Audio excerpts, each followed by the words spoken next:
ಎಲ್ಲರಿಗೂ 70ನೇ ಕನ್ನಡ ರಾಜ್ಯೋತ್ಸವದ ಶುಭಾಶಯಗಳು.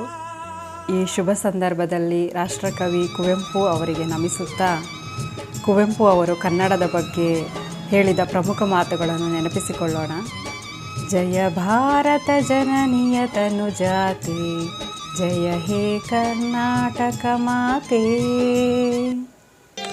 ಎಲ್ಲಾದರೂ ಇರು, ಎಂತಾದರೂ ಇರು, ಎಂದೆಂದಿಗೂ ನೀ ಕನ್ನಡವಾಗಿರು.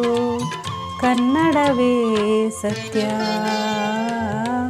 ಕನ್ನಡವೇ ನಿತ್ಯ. ಕನ್ನಡಕ್ಕೆ ಹೋರಾಡು ಕನ್ನಡದ ಕಂದ, ಕನ್ನಡವ ಕಾಪಾಡು ನನ್ನ ಆನಂದ. ಜೋಗುಳದ ಹರಕೆ ಇದು ಮರೆಯದಿರು ಚಿನ್ನ, ಮರೆತೆಯಾದರೆ ಅಯ್ಯೋ ಮರೆತಂತೆ ನನ್ನ. ಬಾರಿಸು ಕನ್ನಡ ಡಿಂಡಿಮವ, ಓ ಕರ್ನಾಟಕ ಹೃದಯ ಶಿವ. ಕನ್ನಡ ಎನೆ ಕುಣಿದಾಡುವುದೆನ್ನಿದೆ, ಕನ್ನಡ ಎನೆ ಕಿವಿ ನಿಮಿರುವುದು.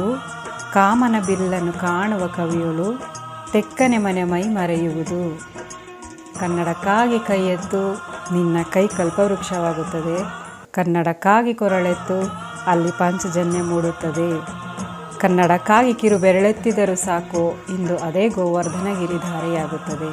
ಎಲ್ಲರಿಗೂ ವಂದನೆಗಳು.